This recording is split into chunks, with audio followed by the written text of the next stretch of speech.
ये देखो फिर से शुरू हो गई। मैं तो परेशान हो गई हूँ इस लड़की से। क्या हुआ माँ, क्यों इतना गुस्सा कर रही हो? गुस्सा न करूँ तो क्या करूँ? हाँ, कब से आवाज लगा रही हूँ लेकिन इन मैडम को एक बार में सुनाई कहाँ देता है। ओहो माँ, आप ही देखो ना, मैंने कितना सुंदर डिजाइन बनाया है, बस इसी में ध्यान लगा था मेरा, शायद इसीलिए आपकी आवाज सुनाई नहीं दी होगी। अच्छा बताओ क्या काम है, मैं ये बाद में पूरा कर लूंगी। कुछ काम नहीं, खाने की थाली कब से लगा कर रखी है, अब महारानी को फुर्सत मिल गई हो तो चलकर खा लो। अच्छा खाना खाना है, अब आप शुरू करो, मैं बस 2 मिनट में आऊँ। हाँ हाँ पता है तेरे 2 मिनट।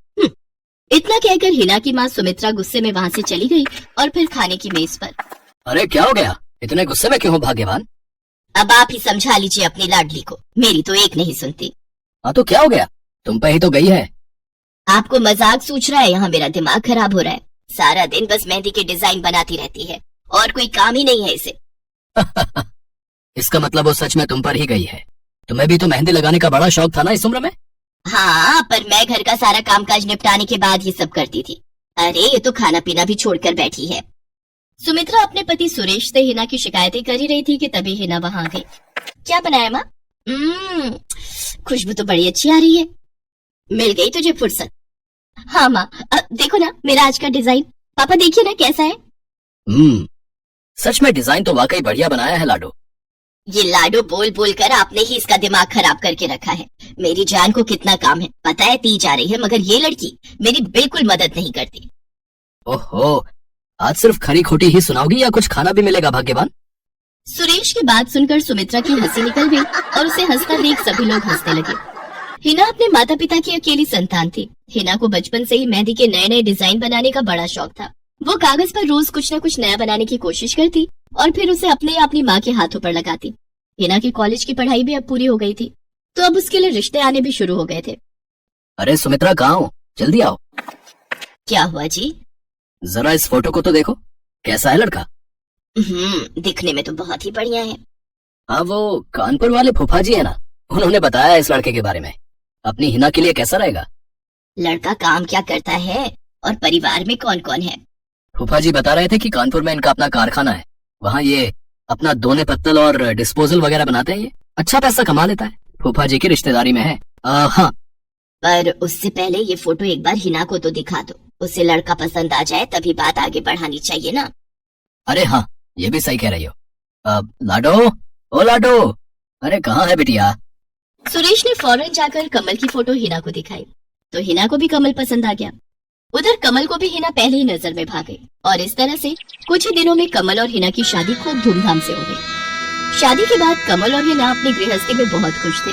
फिर एक शाम। ये क्या लिख रही हो हिना? लिख नहीं रही हूँ, मेहंदी का डिजाइन बना रही हूँ। अच्छा, पर कागज पर क्यों? प्रैक्टिस तो रोज ही करनी होती है ना, तो इसीलिए कागज पर डिजाइन बनाती हूँ। अच्छा, अब जरा दिखाओ तो सही। अरे वाह, ये डिजाइन क्या सच में तुमने बनाया है? हाँ अच्छा है ना, अब मैंने और भी बना कर रखे हैं, रुकिए मैं भी लेकर आती हूँ। हिना ने अपने बनाए सारे डिजाइन्स कमल को दिखाए जो कमल को बहुत पसंद आए और उसने हिना की खूब तारीफ की। सब कुछ अच्छा चल रहा था और ऐसे ही हंसी खुशी दिन बीत रहे थे। लेकिन फिर एक सुबह। हेलो, क्या हुआ राठी जी, इतनी सुबह सुबह फोन क्यों किया? सर आप जल्दी से आ जाइए, गजब हो गया, अपनी फैक्ट्री में आग लग गई है सर, सब कुछ जल गया सर, कुछ भी नहीं बचा सर, जल्दी आ जाइए आप। फोन पर अपने मैनेजर की बात सुनकर कमल के पैरों तले जमीन खिसक गई। फैक्ट्री पहुंचा तो देखा वाकई फैक्ट्री पूरी तरह से जल रही थी। तभी एक जलती हुई बड़ी सी लकड़ी कमल पर आ गिरी जिसकी वजह से वो बुरी तरह झुलस गया। उसे फौरन अस्पताल पहुंचाया गया और यहाँ से सब कुछ बदल गया। फैक्ट्री के काम को बढ़ाने के लिए कमल ने हाल ही में कई सारी नई मशीनें लोन पर खरीदी थी। मशीनें तो नहीं बची, लेकिन लोन चुकाने के चक्कर में पहले कमल की गाड़ी बिकी और फिर घर। मजबूर होकर कमल और हिना किराए के मकान में रहने लगे थे। फिलहाल कमल की हालत ऐसी नहीं थी कि वो कोई और काम कर सके। ऐसे में हिना ने घर चलाने का जिम्मा उठाया और वो घर घर जाकर औरतों के हाथों पर मेहंदी लगाने लगी। हालांकि इस काम से उसे बहुत कम पैसे मिल पा रहे थे, लेकिन हिना फिर भी पूरी मेहनत कर रही थी। क्या से क्या हो गया ना हिना, मैं किसी काम का नहीं रहा, हम बर्बाद हो गए। मैंने कहा था तुम्हें रानी बनाकर रखूंगा, मगर मेरे रहते हुए भी तुम्हें कितना संघर्ष करना पड़ रहा है। ऐसा क्यों कह रहे हैं आप बिल्कुल चिंता मत कीजिए, देखना धीरे धीरे सब ठीक हो जाएगा। हिना चाहती थी कि वो अपना एक पार्लर खोले, लेकिन फिलहाल ये मुमकिन नहीं था। मेहंदी लगाने का काम भी सीजन पर ही मिल पाता था। तो अब दिक्कत खाने पीने की भी होने लगी। ऐसे में हिना ने एक सेठ के घर मेड का काम करना शुरू कर दिया और फिर एक दिन, सुन, तुझे कोई मेहंदी वाली पता है क्या? क्यों मैडम? अरे वो तीज आ रही है ना, तो मेहंदी लगवानी थी। हाँ, बाहर इतनी गर्मी है, अब ऐसे में कौन बाहर जाए, तो घर पर ही आकर कोई लगा दे तो बढ़िया रहेगा। अब हाँ मैडम, मैं बहुत अच्छी मेहंदी लगाती हूँ, आप मुझसे लगवा लो। ना ना ना, अगर खराब कर दी तो? तीज की पार्टी है मेरे यहाँ, मेहंदी तो बढ़िया ही लगवानी है मुझे। मैडम आप बिल्कुल चिंता मत कीजिए, और रुकिए, मैं अभी आपको कागज पर मेहंदी का डिजाइन बनाकर दिखाती हूँ, फिर आगे आप ही तय करना। इतना कहकर हिना ने फौरन एक कागज लिया और कुछ ही देर में उस पर एक बहुत ही सुंदर मेहंदी का डिजाइन बना दिया। और फिर, अरे वाह, ये तो सच में बहुत सुंदर है, बिल्कुल नया और बहुत ही खूबसूरत डिजाइन है। अब तू ये डिजाइन मेरे हाथ पर भी सेम टू सेम लगा देगी ना? हाँ मैडम, आप मुझ पर विश्वास कीजिए, मैं बचपन से ये करती आई हूँ। उस दिन हिना ने पूरे मन से अपनी मालकिन के दोनों हाथों पर मेहंदी लगाई। हिना ने जो डिजाइन बनाया था वो एकदम नया था और सुंदर भी। फिर अगले दिन, नमस्ते साहब, वो आपको कुछ? हाँ हाँ, मैं तुम्हारा ही इंतजार कर रहा था। ये कल शिवानी के हाथों पर तुम ही ने मेहंदी लगाई थी ना? जी साहब, मैंने ही लगाई थी। अब कोई गलती हो गई क्या मुझसे? नहीं नहीं, ऐसी कोई बात नहीं है, बस ये जानना था तुमसे कि मेहंदी का वो डिजाइन कहाँ से देखकर लगाया तुमने? कहीं से नहीं साहब, वो तो मैंने खुद से सोचा था, मैं कभी कहीं से देखकर डिजाइन नहीं बनाती। अच्छा, अगर ऐसा है तो जरा ये कागज और जरा इस पर एक मोर की थीम पर बेस्ड एक डिजाइन बनाकर दिखाओ, पर याद रहे डिजाइन बिल्कुल नया होना चाहिए। जी साहब, बस 2 मिनट दीजिए। हिना ने बस कुछ मिनटों के अंदर वो करके दिखा दिया, जिसे देखकर उसका मालिक साहिल मल्होत्रा हैरान रह गया। वाह, सच में कमाल है ये तो। अब तुमने डिजाइनिंग सीखी है क्या कहीं से? नहीं साहब, सीखी तो नहीं, लेकिन मुझे बचपन से ही शौक है मेहंदी लगाने का, तो बस इसीलिए।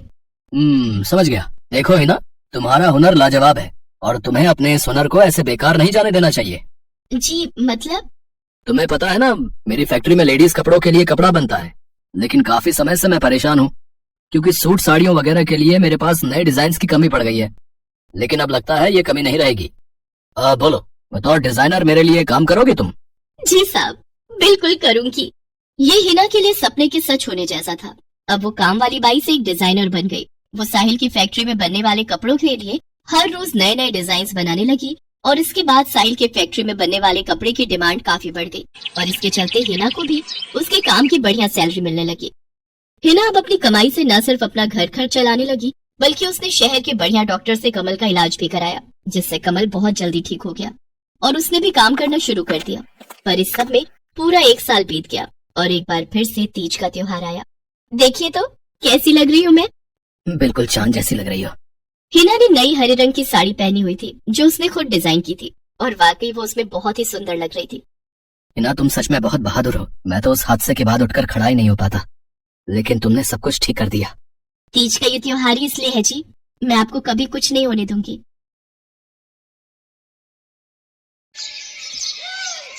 मीरा, ओ मीरा, चल तो जल्दी से आटा गूंथ दे, मैं फटाफट रोटियां सेक दूंगी। नहीं माँ, मैं नहीं गूंथ पाऊंगी, मैंने मेहंदी लगा ली है हाथ पर। क्या? सुबह सुबह तू फिर मेहंदी लगाकर बैठ गई? बड़ी मक्कार है सच में, काम में मदद ना करनी पड़े इसलिए जब देखो मेहंदी लगाकर बैठ जाती है। चल जल्दी से हाथ धोकर आ मेरे पास, मुझे काम पर जाने के लिए देर हो रही है। माँ बस आज कर लो ना, देखो ना मैंने कितनी मेहनत से कितना सुंदर डिजाइन बनाया है। लेकिन जैसे ही उसकी नजर मीरा के हाथों पर पड़ती है, उसका गुस्सा पल भर में गायब हो जाता है। वो मीरा से कहती है, अरे वाह मीरा, तूने तो बड़ी सुंदर मेहंदी लगाई है। हाँ माँ, वो शांति दीदी ने मुझे एक किताब दी थी कल, उसमें बड़े ही सुंदर सुंदर डिजाइन बने हैं, बस उसी में से देखकर लगाई है मैंने। सुंदर है ना? हाँ बहुत सुंदर है। अरे लेकिन मुझे तो ओफो, फिर लगा लिया ना तूने बातों में, पहले से ही देर हो रही है, ऊपर से तू भी मेहंदी लगाकर महारानी जैसे बैठ गई है। माँ तुम इतना परेशान क्यों होती हो? 1-2 घंटे में जब मेरी मेहंदी सूख जाएगी तो मैं घर के सारे काम कर दूंगी। मीरा की बात मानकर कावेरी काम पर चली जाती है। वो एक बड़ी सोसाइटी के घरों में काम करती थी और इसी काम से कावेरी और मीरा का गुजारा चलता था। कावेरी के पति की कई साल पहले एक सड़क हादसे में मौत हो गई थी, तब से कावेरी पर ही सारी जिम्मेदारी थी। मीरा भी घर के कामों में उसका पूरा हाथ बटाती थी। मीरा को मेहंदी लगाना बहुत पसंद था। उसने अपने घर के पीछे मेहंदी के कई सारे पौधे लगा रखे थे, जिनका वो बहुत ख्याल रखती थी। वो अपने हाथों से मेहंदी के पत्तों को पीसकर अपने हाथों में लगाने के लिए तैयार करती थी। फिर एक दिन, मीरा हमें इस जगह पर थोड़ी मोड़ी खेती कर लेनी चाहिए, ये मेहंदी के पौधों से कुछ कमाई थोड़ी ही हो रही है, खेती कर लेंगे तो कुछ पैसे ही बन जाएंगे। नहीं माँ, मेरे मेहंदी के पौधों को हाथ भी मत लगाना। बाजार से मेहंदी खरीदने के तो पैसे हैं नहीं हमारे पास। अब इन्हें तो रहने दो। ये कहते हुए मीरा की आंखों में आंसू थे। कावेरी उसके सिर पर हाथ रखते हुए कहती है, मीरा मैं जानती हूँ तुझे मेहंदी लगाना बहुत अच्छा लगता है, लेकिन बेटा अपनी हालत तो तुझे पता ही है ना। मैं कितने मुश्किल से। माँ सब समझती हूँ मैं। जाओ कर लो जो करना है। इतना कहकर मीरा रोते हुए वहाँ से चली जाती है। कावेरी को उसके लिए बुरा लग रहा था। वो मीरा की मेहंदी के पौधों को कुछ नहीं करती। ऐसे ही कई दिन गुजर जाते हैं। ज्यादा काम करने की वजह से कावेरी की तबीयत खराब रहने लगी। वो बहुत जल्दी जल्दी बीमार पड़ने लगी। तो मीरा ने उससे कहा, माँ तुम रहने दो, तुम्हें बुखार है, रात भर सोई नहीं हो, मैं चली जाती हूँ काम पर। नहीं मीरा तू कैसे? ना नहीं मैं ठीक हूँ, मैं जाती हूँ। कावेरी जैसे ही उठकर चलने की कोशिश करती है, अचानक उसे चक्कर आ जाता है। मीरा उसे सहारा देकर बिस्तर पर लिटा देती है और उससे कहती है, बस माँ अब तुम आराम करोगी और काम पर अब से मैं जाऊंगी। कावेरी घर पर रहकर आराम तो कर रही थी, लेकिन वास्तव में उसे अच्छे इलाज की भी जरूरत थी, जिसके लिए पैसे थे नहीं। दूसरी तरफ अब हर रोज मीरा काम पर जाती और लौटकर घर के भी सारे काम उसे ही करने पड़ते थे। इस सब में उसे मेहंदी लगाने का बिल्कुल भी वक्त नहीं मिल पाता था। मीरा कितने दिन हो गए तूने मेहंदी नहीं लगाई? हाँ माँ बस मन नहीं कर रहा। अच्छा मेहंदी लगाने का तेरा मन नहीं? मैं सब जानती हूँ। मैंने बिस्तर पकड़ लिया है और मेरी फूल सी बच्ची पर सारे काम पड़ गए हैं। अब बस बहुत हो गया आराम। मीरा जा तू जाकर मेहंदी लगा ले, आज मैं जाऊंगी काम पर। नहीं माँ तुम कहीं नहीं जाओगी, मैं कर लूंगी सब। और मैं सच बोल रही हूँ, मैं बड़ी हो गई हूँ, मेहंदी वेहंदी का मुझे शौक नहीं। इतना कहकर मीरा काम पर जाने के लिए घर से निकल जाती है। कावेरी की आंखों में आंसू आ जाते हैं। मीरा सोसाइटी के कई घरों में काम करती थी। उन्हीं में से एक घर आरती का भी था। उसके घर पर तीज का त्योहार बड़े धूमधाम से मनाया जाता था। तीज की तैयारियों में मीरा भी मदद कर रही थी। इसी बीच, अरे ऐसे कैसे? मैंने सारे रिश्तेदारों को बुला लिया है, मेरी सारी फ्रेंड्स भी आने वाली हैं। मैं क्या कहूँगी उन्हें? फोन पर काफी देर बहस करने के बाद आरती फोन रख देती है। उन्हें उदास देखकर मीरा उससे पूछती है, क्या हुआ मैडम जी, आप कुछ परेशान लग रहे हो? हाँ मीरा बड़ी मुसीबत हो गई। कल तीज का फंक्शन है, मैंने सबको मेहंदी लगवाने के लिए यहीं बुला लिया है और आखिरी मौके पर ये पार्लर वाली धोखा दे गई। कह रही है कल नहीं आ पाएगी। अब क्या होगा? इतनी जल्दी कौन तैयार होगा सबको मेहंदी लगाने के लिए? मैडम जी वैसे मैं भी ठीक ठाक मेहंदी लगा लेती हूँ। अरे हाँ, कावेरी ने मुझे बताया तो था एक बार कि तुझे मेहंदी लगाने का बहुत शौक है। वैसे मुझे तो कोई परेशानी नहीं है, तू देख ले बेटा, बहुत सारे हाथ लगाने होंगे और मेहंदी बढ़िया लगनी चाहिए सबके। आप बिल्कुल चिंता मत करिए मैडम जी, मैं सब अच्छे से करूँगी। बहुत दिनों बाद मीरा के चेहरे पर खुशी थी। उसने घर पहुंचते ही मेहंदी के खूब सारे पत्ते तोड़कर पत्थर पर पीसना शुरू कर दिया। ये देखकर कावेरी ने मीरा से कहा, अरे मीरा शाम हो गई है, अब मेहंदी मत लगा, मौसम भी ठंडा है बेटा। ये मेहंदी मैं अपने लिए नहीं पीस रही माँ, वो 5वें फ्लोर वाली मैडम जी है ना, कल उनके यहाँ लगानी है। अच्छा बेटा, पर ध्यान से बेटा, वो बड़े लोग हैं, कोई गलती ना हो जाए। माँ तुम बिल्कुल चिंता मत करो, मेहंदी लगाने में मुझसे कभी कोई गलती हो ही नहीं सकती। मीरा खूब सारी मेहंदी तैयार करके अगले दिन आरती के घर पहुंच जाती है। वो अपनी मेहंदी को कोन में भरने लगती है कि तभी आरती की एक फ्रेंड आरती से, आरती ये किसे बुला लिया तुमने? मैंने जिस पार्लर का नंबर दिया था तुम्हें, उससे बात नहीं हुई क्या? हुई तो थी, लेकिन उसने आखिरी वक्त पर मना कर दिया। तुम बिल्कुल चिंता मत करो, ये मीरा है, मेरी हाउसमेट है ना कावेरी, ये उसी की बेटी है, बहुत अच्छी मेहंदी लगाती है ये। ओफो आरती, तुम भी ना, पार्लर की बात अलग होती है, उन लोग का मटेरियल ब्रांडेड होता है, मेहंदी के रचने की गारंटी मिलती है वहाँ से। और इसकी मेहंदी तो मुझे कुछ समझ नहीं आ रही, इस पर तो कोई लेबल तक नहीं है, अगर कुछ गलत रिएक्शन हो गया हाथों पर तो। आप बिल्कुल चिंता मत कीजिए मैडम जी, ये मेहंदी मैंने खुद पीस कर तैयार की है। मेरे पास बहुत सारे मेहंदी के पौधे हैं, इसमें कुछ भी ऐसा नहीं है जो आपके हाथों को नुकसान दे। ना भाई ना, सॉरी आरती, बट मैं अपने हाथों को लेकर कोई रिस्क नहीं ले सकती। तुम सब लगवाओ, मैं तो पार्लर जाकर ही लगवाऊंगी। इतना कहकर आरती की दोस्त शालिनी वहाँ से चली जाती है। आरती मीरा को इशारा देकर काम शुरू करने को कहती है। अरे वाह, मानना पड़ेगा, इस बच्ची ने कमाल की मेहंदी लगाई है। मुझे तो नहीं लगता कि इस मेहंदी का वैसा रंग आएगा जैसा पार्लर वाली मेहंदी का आता है। अब बस भी करो शालिनी, मेहंदी कैसी रचेगी ये कल तक पता चल ही जाएगा ना। बच्ची है वो, उसे इस तरह डराओ तो मत।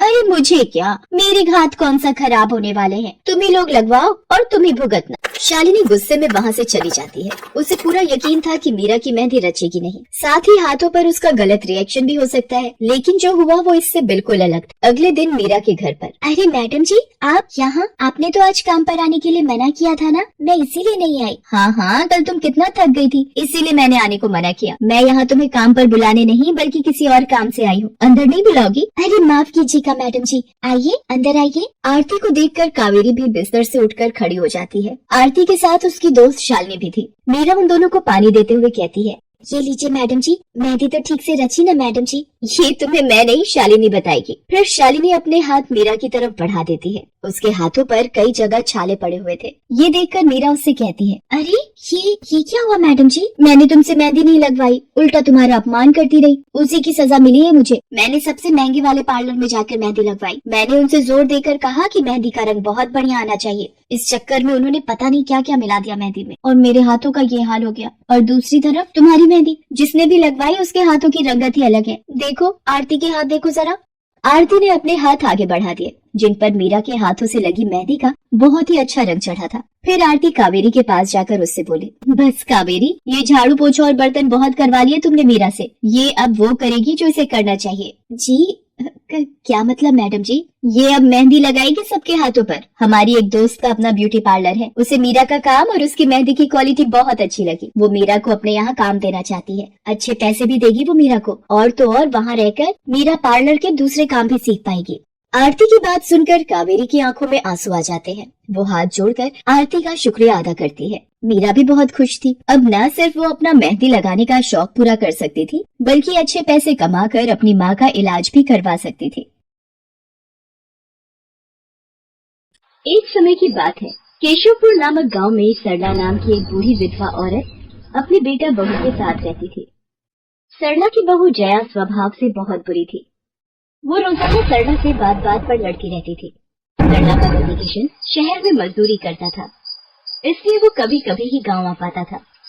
किशन शहर से घर खर्चे के लिए पैसे भेजता तो 2 लिफाफे भेजता, एक अपनी माँ के नाम और एक अपनी पत्नी के नाम।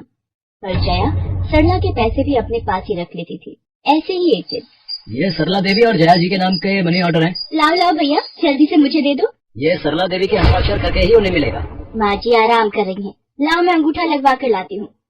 ए बुढ़िया, जल्दी से इस कागज पर अंगूठा लगा दे। भैया मनी ऑर्डर मुझे दे दो। जया सारे पैसे अपने पास रख लेती है और अपने और बेटे बिट्टू के लिए खाने पीने की चीजें खरीद लाती है। माँ बहुत भूख लगी है। ये देख मैं तेरे लिए कितने सारे पकवान लाई हूँ, पूड़ी छोले समोसे कचौड़ी। चल हम दोनों मिलकर खाते हैं, मजा आ जाएगा। जया बहू, बहुत भूख लगी है, सुबह से कुछ भी नहीं खाया है। अगर थोड़ा सा कुछ खाने को मिल जाता तो। पता नहीं इस बुढ़िया को कितनी भूख लगती है, जब देखो हम माँ बेटे के खाने पर नजर लगाती रहती है। ये ले पकड़, आधी कचौड़ी दे रही हूँ, अब रात तक कुछ खाने को नहीं मिलेगा। और तुझे तो मैंने बोला था कि कपड़े धो देना, तेरे से अभी तक कपड़े नहीं धुले। ये कचौड़ी खाकर चुपचाप सारे कपड़े धो देना, नहीं तो मुझसे बुरा कोई नहीं होगा। बेचारी सरला कचौड़ी का एक टुकड़ा खाकर भला क्या पेट भरती। वो फिर से दोबारा काम पर लग जाती है। एक दिन किशन शहर से वापस आने वाला था। जया को पता था कि जब किशन सरला से पूछेगा कि वो उसे पैसे बराबर भेजता है तो उसे मिलते हैं या नहीं। ये बात सोचकर जया थोड़ा घबरा जाती है और वो सरला से कहती है, ओ बुढ़िया, अगर तूने अपने बेटे से कहा कि तुझे उसके भेजे हुए पैसे नहीं मिलते तो मुझसे बुरा कोई नहीं होगा। वो तो एक दिन रहकर चले जाएंगे, उसके बाद जो मैं तेरा हाल करूंगी ना, फिर तू देखती रह जाएगी। इसलिए अपने बेटे के सामने दुखड़े रोने की कोशिश मत करना। नहीं बहू, मैं किशन को कुछ नहीं कहूंगी। माँ मैंने तुम्हें पैसे भेजे थे, वो तुम्हें मिल गए थे ना? अरे आप बिना कैसी बातें करते हो? माँ जी को मैं बराबर से पैसे देती रहती हूँ। माँ जी ये लो गरम गरम पनीर के पकौड़े, आप भी खाओ। किशन 2 दिन रहकर शहर वापस चला जाता है। जया फिर से अपने रूप में आ जाती है। दिन भर सरला काम करके एक दिन चक्की से आटा पिसवा कर लौट रही थी कि अचानक उसे चक्कर आ जाते हैं। रिक्शा में जाती एक लड़की देख लेती है। भैया इन्हें उठाने में मेरी मदद करो, बेचारी पता नहीं कौन है। सुमन, ये तेरे साथ कौन है? ये रास्ते में बेहोश हो गई थी, मैं इन्हें घर ले आई, लगता है इन्हें होश आ गया है। अब कैसा लग रहा है आपको? मैं ठीक हूँ बेटी, तुम्हारा बहुत बहुत शुक्रिया बेटी। माँ जी आप इतनी भारी आटे की बोरी अकेले ही उठा कर ले जा रही थी, आपके बच्चे या कोई? सरला की आंखों में आंसू आ जाते हैं, वो रो पड़ती है।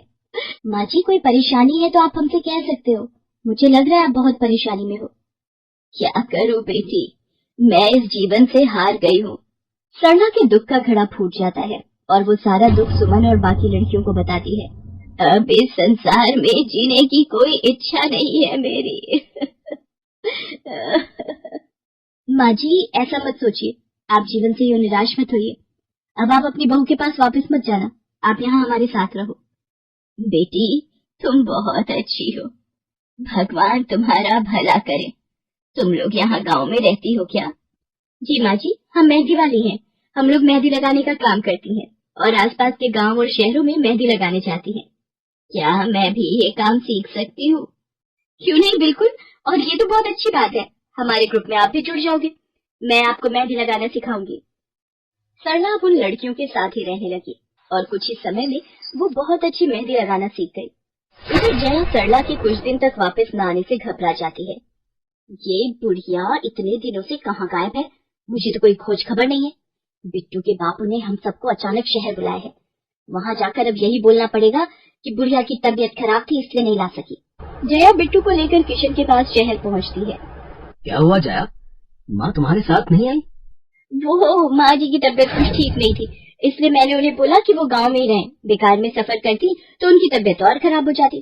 पर तुमने मुझे अचानक क्यों शहर क्यों बुला लिया?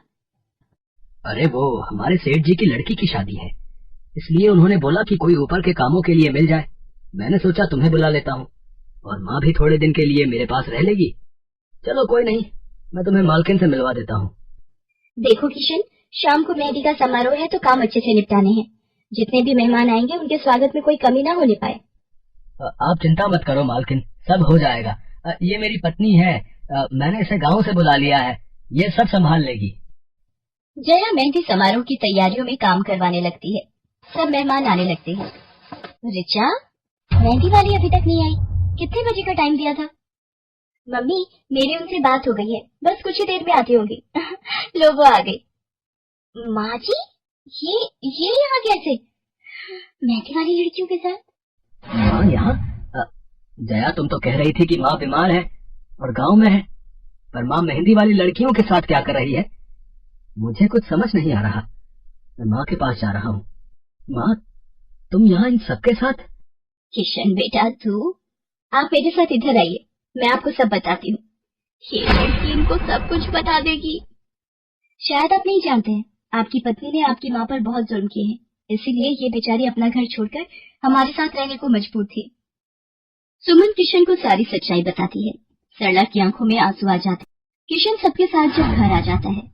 जया तुम्हें शर्म आनी चाहिए, तुमने मेरी माँ के साथ इतना बुरा व्यवहार किया। तुम्हारी वजह से मेरी माँ दर दर भटक रही है। अब तुम मेरे साथ एक पल भी नहीं रहोगी। बिट्टू को मैं पाल लूंगा। अभी के अभी अपने मायके निकल जाओ।